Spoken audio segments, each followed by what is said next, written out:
Elijah Moore had never been late for school. Not once.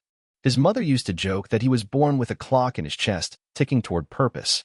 At 17, he was already an old soul in a young man's body, clean-cut, soft-spoken, with eyes that held stories most people never paused long enough to hear.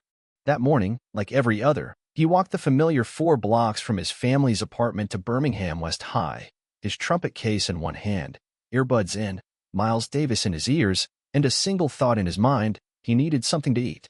He stopped at the corner store on 14th and Roosevelt. It was the kind of place where the flickering neon sign always buzzed too loud, and the door creaked like it remembered better times. Elijah had no need for candy or soda, just an apple. He liked how they felt in his palms, solid, grounded. He picked a red one from the small produce basket near the entrance, nodded politely to the old man behind the counter, and reached into his pocket for coins. The cashier barely looked up, flicking through a small TV screen showing a rerun of some game show. Elijah paid, dropped the change in the small tray, and left. The apple was crisp and sweet as he bit into it walking down the street. He never noticed the car parked across the road, the 2 officers watching. 5 minutes later, the corner store alarm screamed through the neighborhood. The old man behind the counter was on the floor, bleeding from a blow to the head, and the cash register was empty. Elijah was 3 blocks away when the cruiser screeched beside him. Before he could take out his earbuds, 2 officers were on him. One shoved him to the ground while the other barked commands. He dropped his trumpet case. It popped open, his sheet music catching the wind like broken feathers. "What's your name? What's in your pocket?" He barely had time to answer. His ID was yanked from his wallet. The apple, half-eaten, rolled out of his hand and came to rest by the curb. "I didn't do anything," he said, panic leaking into his voice. "Funny," one of the cops said. "Witness says a tall black kid in a gray hoodie ran out the store 10 minutes ago with a black bag." "I have a trumpet," Elijah said. "Not a bag. I bought the apple."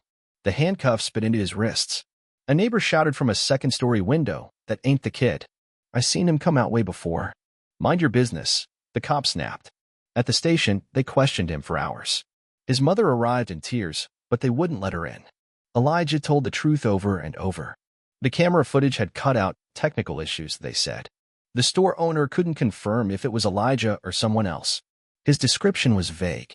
Still, they pressed. "Why were you near the store?" "I go that way to school." "What were you doing?" "Buying an apple." "Did you threaten Mr. Patel?" "No." "I said good morning." "Did you hit him?" "No." "Where'd the money go?" "I don't know what money you mean." He didn't cry. Not when they took his fingerprints. Not when they made him strip. Not even when they put him in the holding cell with a drunk who kept muttering racial slurs in his sleep.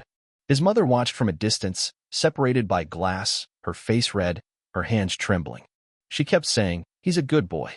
He's never been in trouble." But good didn't matter. By the time his public defender, a man Elijah met for the first time 10 minutes before the arraignment, explained the charges, it was already too late. Armed robbery, assault, intent to flee, all based on a shaky ID and a good instinct. The judge barely looked at Elijah. His bail was denied. 3 months later, after a trial that lasted less than a week, a mostly white jury took 2 hours to decide. Guilty on all counts. 8 years. The courtroom gasped. His mother cried out. Elijah didn't move. He just stared ahead, his hands shaking slightly. The same hands that had learned to coax jazz from a battered trumpet. The judge didn't look at him either. They took him away in shackles. A child, barely old enough to vote, swallowed by a system older than truth. His mother collapsed into her sister's arms. Outside the courthouse, people passed by without looking. One of them stepped on a fallen apple and didn't notice the crunch beneath his shoe. Elijah didn't speak for the first few days inside. Not to the guards. Not to his cellmate. Not even to himself. The noise of prison life felt like static in his head, slamming bars, shouted orders, the distant echoes of fights breaking out like thunderstorms in a valley. He moved like a ghost through intake, answering only when he had to, as never raising higher than the floor. He was still 17, though they'd tried him as an adult. He wasn't built for this world. And this world knew it. They called him Apple Boy. It started as a joke among the guards, but it stuck. One of them, a wide-shouldered man with a buzz cut and a permanent sneer, liked to whisper it as Elijah passed. "Yo, Apple Boy, where's your fruit today?" Another one, younger and crueler, dropped a bruised apple in his food tray during lunch. "Thought you'd be hungry." Elijah didn't respond. Not at first. His cellmate was a man named Marcus Gaines, mid-30s, dark eyes. arms thick with old tattoos and new scars. He watched Elijah for 2 straight days before speaking. "You either learn quick, or you don't last," he said on the third night. "And I ain't dragging your ass out of no fight you walk into. I didn't ask for help. That right? Then you're dumber than you look." Elijah didn't answer. He lay on the bottom bunk, staring at the ceiling, pretending it was the sky over Kelly Ingram Park, the one he used to lie under after trumpet practice, letting the notes from his horn rise into the branches. The first fight came a week later. A group of older inmates didn't like the way Elijah didn't flinch when they mocked him. They cornered him near the showers. The first punch knocked the air from his lungs. The second split his lip. It was Marcus who pulled them off, slamming one into the wall hard enough to crack tile. "You don't touch mine," he said, voice low and final. Later that night, Marcus handed Elijah a wet cloth and nodded toward the mirror. "Get used to your face looking different." "I didn't belong there," Elijah mumbled. "No one does," Marcus said. "But here we are." As weeks turned into months, Elijah stopped counting days. He learned how to keep his back to the wall, how to hide the bruises under his uniform, how to sleep through the screams from down the block. But he never stopped hearing the saxophone in his head. At night, when the noise died down, he'd close his eyes and imagine the feel of brass under his fingers, the smooth glide of a note spilling from his lips. Marcus noticed. "You play?" he asked one night, after Elijah hummed a blues riff under his breath. "Used to." "You stop." "I don't have a horn."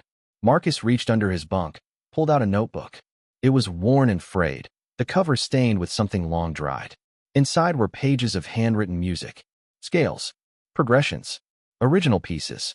"Used to be a pianist," Marcus said. "Jazz. Back when life made sense." Elijah flipped through the pages like they were sacred. The music was raw but alive. He could almost hear it. "Teach me something?" Elijah asked. Marcus smiled for the first time. They started slow.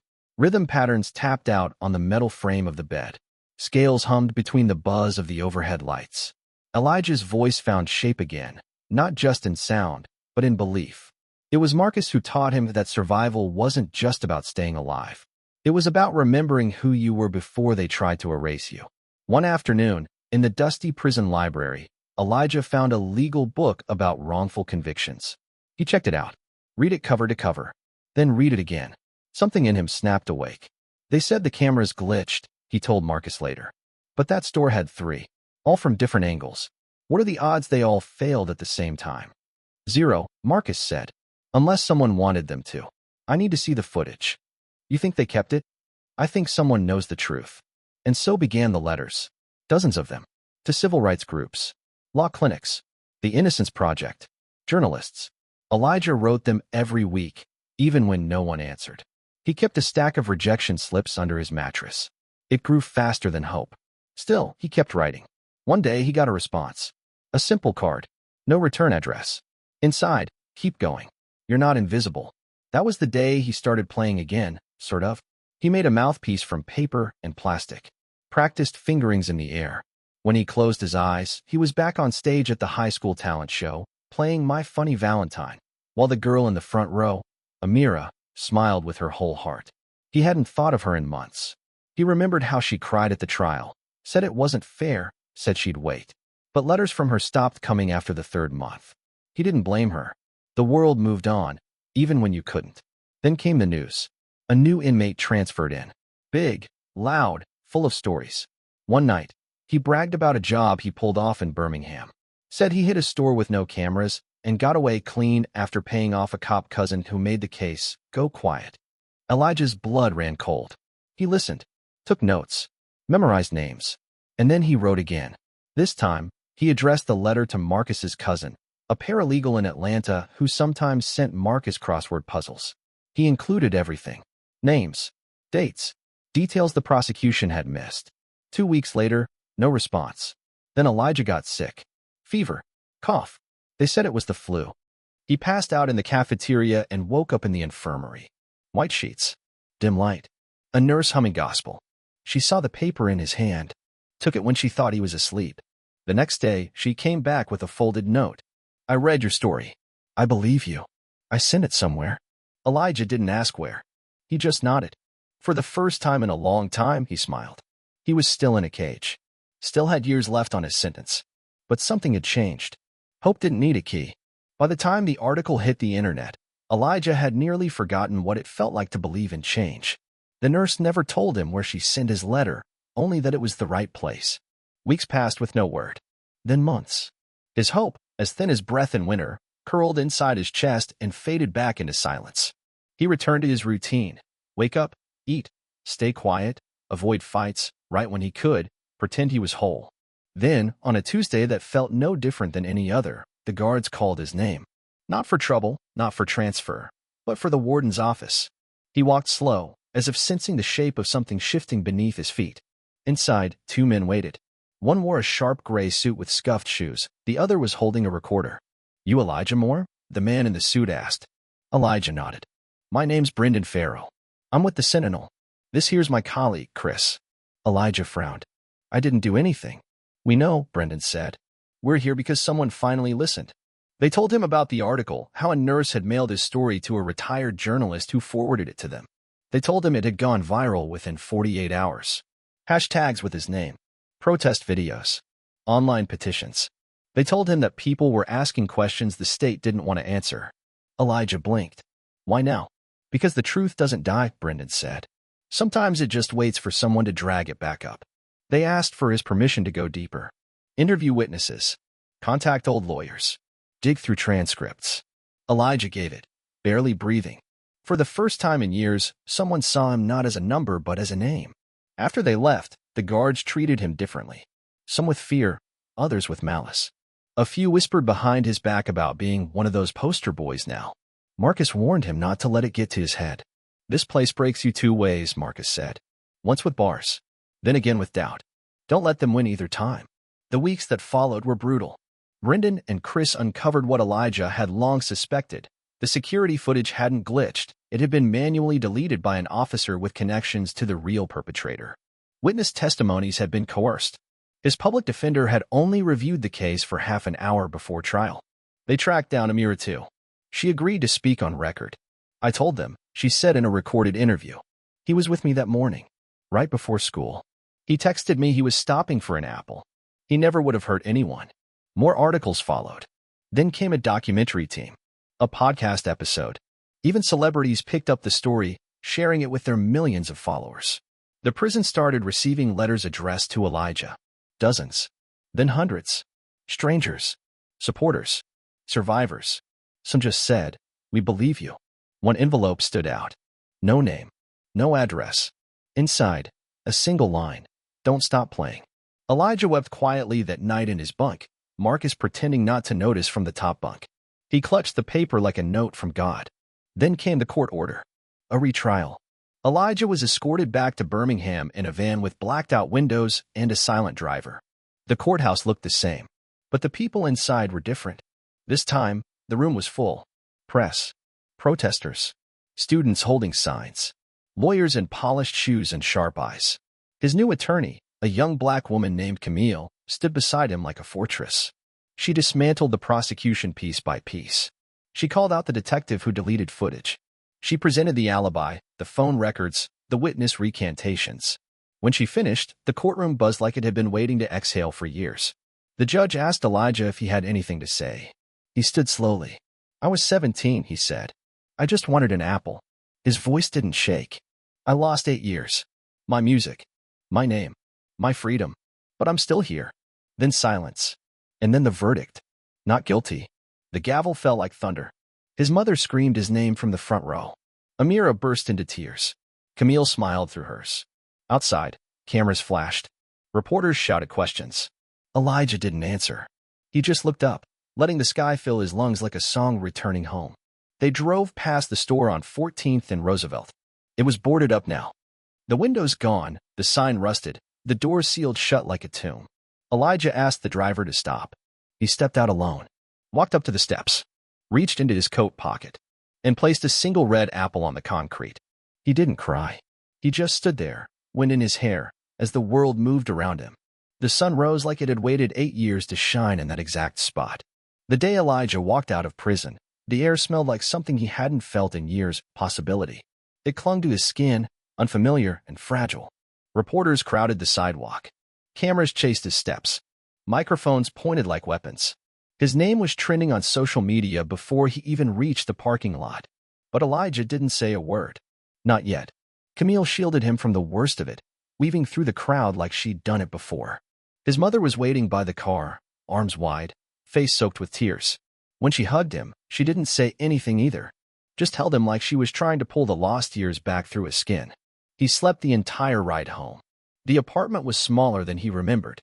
Not because it had changed, but because he had. The ceilings felt closer. The walls whispered memories. His old trumpet case sat in the corner, dusty, unopened. He didn't touch it. Not yet. People sent packages. Flowers. Money. Letters.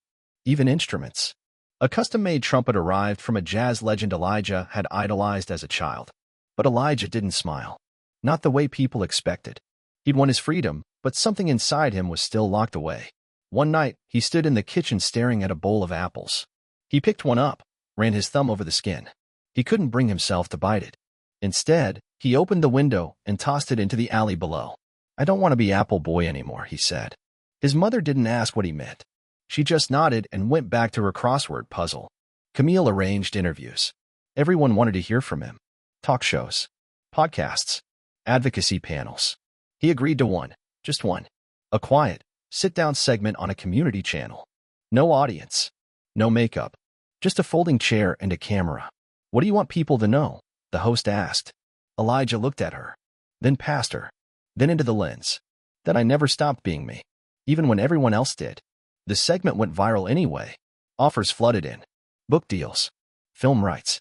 One company even offered to name a sneaker after him. Elijah declined them all. He didn't want his pain to be a brand. He wanted it to be a bridge. It was Amira who helped him remember what healing looked like. She showed up at his door one afternoon, holding her violin case like a shield. "You look the same," she said. "You don't," he replied. They laughed, awkward at first, then real. She hadn't waited, not in the romantic sense, but she had never forgotten him. She had followed the case, posted updates, defended his name in every room she entered. She had become a musician too. Not professional, but enough to still feel the pull of the strings when the world went quiet. "Do you still play?" she asked. "I don't know. Let's find out." They practiced together once a week, then twice, then every evening. One night, she asked, "What would you do if nothing held you back?" "I'd build something." "Like what?" "A place for kids like I was. Kids who need music more than they need survival." She smiled. "Then let's build it." It started small. A rented room in a community center. A few borrowed instruments. A handful of curious kids who didn't quite know what jazz was but liked the sound of freedom in their ears. Elijah taught them the way Marcus had taught him, with patience, rhythm, and the belief that music was memory with breath. They called it the More Sound. Donations came in waves. Volunteers, local musicians, teachers, even ex-inmates who had played in prison bands showed up to help. One day, Marcus was released. Elijah met him at the gate. "You made it," Marcus said. "We made it." Marcus joined the center as a mentor. Kids called him Coach. He wore the name like armor. Not everything was perfect.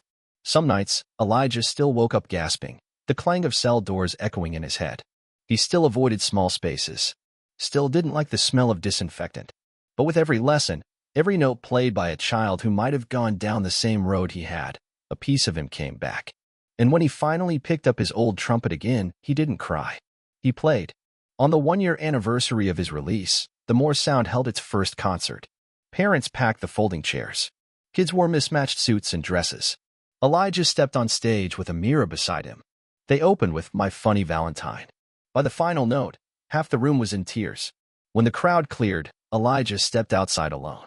The night air was warm. The city hummed. He pulled his trumpet from its case. Walked to the nearest street corner. No cameras. No microphones. Just him and the open sky. And he played. Not for justice. Not for vengeance. But for everything that had been taken and everything he was reclaiming, one note at a time. Years passed, but Elijah never stopped playing. Not once. Even when his lips cracked from winter winds outside subway stations. Even when his fingers ached from long nights of rehearsals with kids who didn't yet understand tempo or time. Even when the world spun too fast and headlines tried to rewrite his story with every passing year, he played.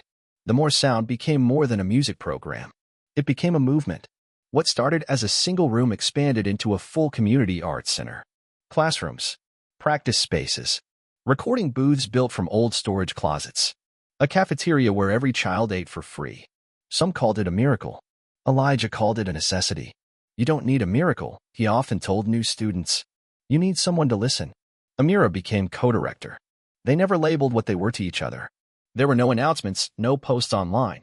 Just two people who had endured their own silences and found peace in shared noise. She played violin beside him during lessons, laughed in the small office they shared, fell asleep beside him sometimes after long days filled with notes and noise and healing. At night, when the center emptied and the building settled into stillness, Elijah would sometimes walk the halls alone. He'd pause at the framed photo near the entrance, a picture of 17-year-old him in his first prison uniform, next to a plaque that read, "This is what justice missed. This is what we caught." There were still hard days. Media cycles moved on. Politicians offered empty apologies. The officers involved never faced real consequences. Elijah could have pursued lawsuits, and he did. He won. Millions. But he gave most of it away. Funded scholarships. Bought instruments.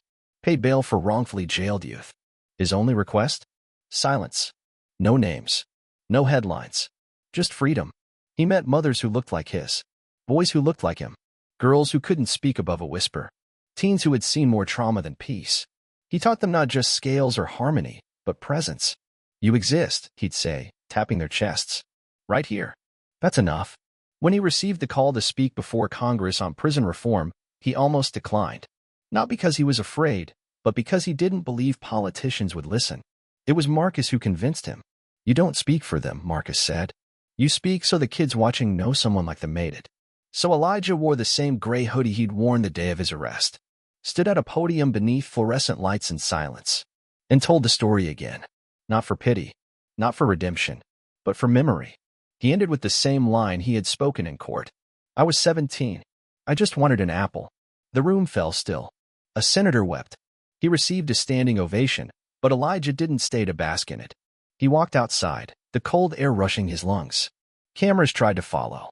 He ignored them.